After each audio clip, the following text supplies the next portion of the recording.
Como vivimos tiempos donde la cultura subliminal en la cual estamos educados,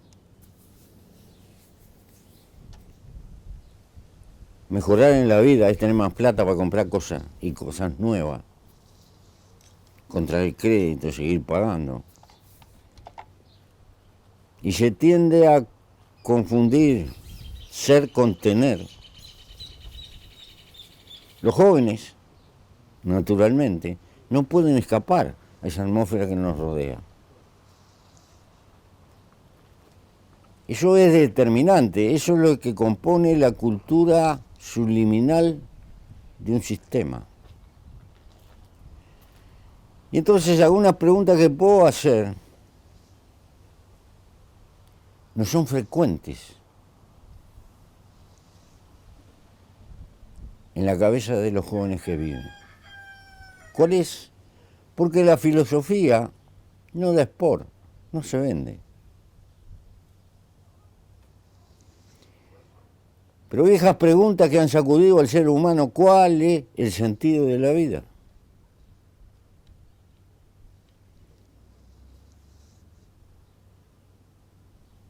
Y apreciar que si existe algún milagro arriba del planeta, probablemente para cada uno de nosotros, el mayor milagro es haber nacido. ¿Por qué? Porque había 30 o 40 millones de probabilidades que naciera otro. Y entonces cabe la pregunta, ¿por qué te tocó a ti? Pero de la vida estamos programados como para vivirla automáticamente, pero la naturaleza nos puso conciencia. Y entonces, la juventud de hecho tiene un desafío.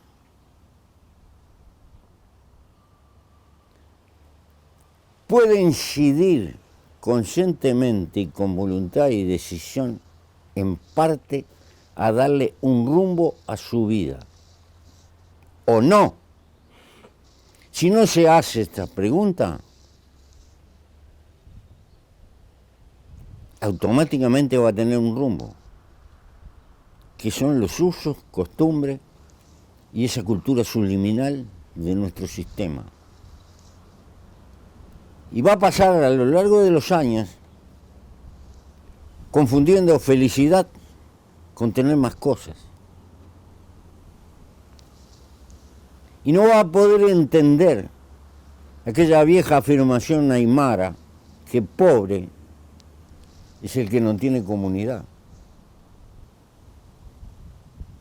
O aquella definición de Séneca, pobre es el que precisa mucho, porque no tiene límite.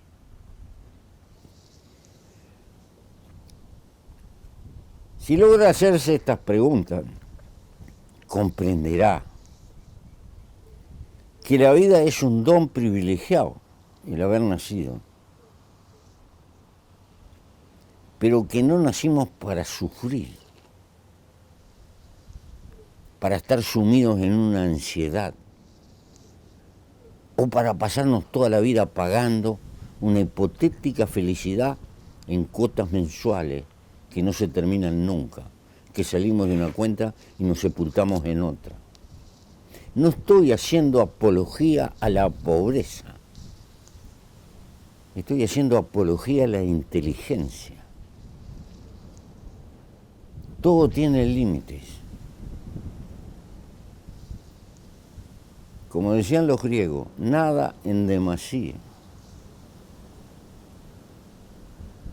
El ciudadano, la ciudadana, tienen que trabajar para vivir, porque tienen que cubrir las necesidades materiales básicas que necesitan. Pero la vida no puede ser un tormento que solo tengas que trabajar, porque la vida se te va. Es el único bien superior que has recibido por el milagro de nacer. Y como tal, la vida humana debe de asegurar tiempo para gastarlo en los afectos porque los humanos somos gregarios. Necesitamos intrínsecamente cultivar afectos que nos rodean, y eso lleva tiempo y no genera plata. Por lo tanto, debe de haber tiempo para trabajar, pero tiene que haber tiempo para vivir. Tiene que haber un capítulo de obligaciones, pero tiene que haber un capítulo del placer de vivir. Porque la palabra libertad se usa y se manosea, y hay que entender que eres libre cuando gastas tiempo de tu vida en cosas que a ti te motivan y no simplemente en multiplicar en obligaciones que te imponen las circunstancias. Si multiplicas la cantidad de obligaciones, todo el tiempo de tu vida va a estar escalonado, gastada para cubrir esas obligaciones. Y caerás en esa visión ridícula. Yo no quiero que a mi hijo le falte nada, pero le faltas tú, porque nunca tienes tiempo para perderlo con tu hijo o con tu hija. Y tenemos que olvidarnos que un gurí necesita comida, necesita abrigo, necesita educación, pero necesita la certidumbre de afecto, que no se compra en el supermercado. El afecto solo lo pueden volcar las personas de una a otra.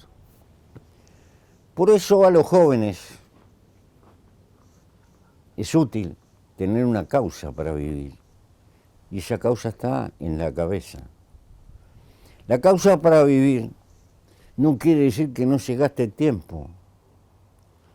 No es lo mismo gastar tiempo por una obligación a la pasión científica que tiene un hombre de ciencia tratando de escudriñar las entrañas de la naturaleza, o que puede tener un deportista no profesional que le gusta un deporte y gasta tiempo en el deporte porque a él le gusta, o le gusta trepar un cerro, pero a él le produce una satisfacción.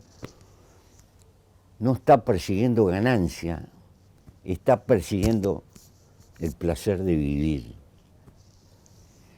Entonces, tener causa para vivir es una expresión de libertad, de verdadera libertad. Si no te planteas el dilema, no te preocupes. Tu vida transcurrirá como un eficiente o no pagador de cuentas y de compra de la felicidad, tras la idea que teniendo esto estás mejor y teniendo lo otro, y verás que esa escalera no termina jamás. Porque cuando tengas un auto chico precisas uno más grande, y después serían dos, y la nena precisa otro auto, y así sucesivamente. Y cuando tengas la casa en el balneario, vas a soñar con la casa en Miami, y así sucesivamente. Y cuando quieras acordar, se te fue la juventud, te vas a mirar en el espejo y vas a decir, soy un orejón que se pasó la vida pagando cuentas. Esta es la decisión.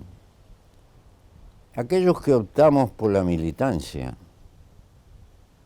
en realidad hemos construido. No somos militantes por obligación, somos militantes por devoción. Es nuestra manera de decirle gracias a la vida, gracias al milagro de haber nacido,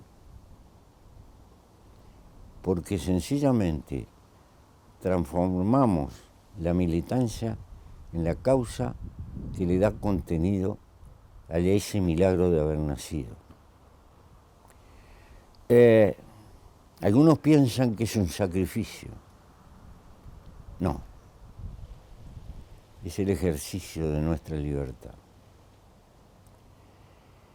Pero hay otras tan nobles y hasta superiores. El deporte, el hombre de ciencia, el que ama una forma artística, no importa. Cada cual la tiene que encontrar, es su libre albedrío, su libertad.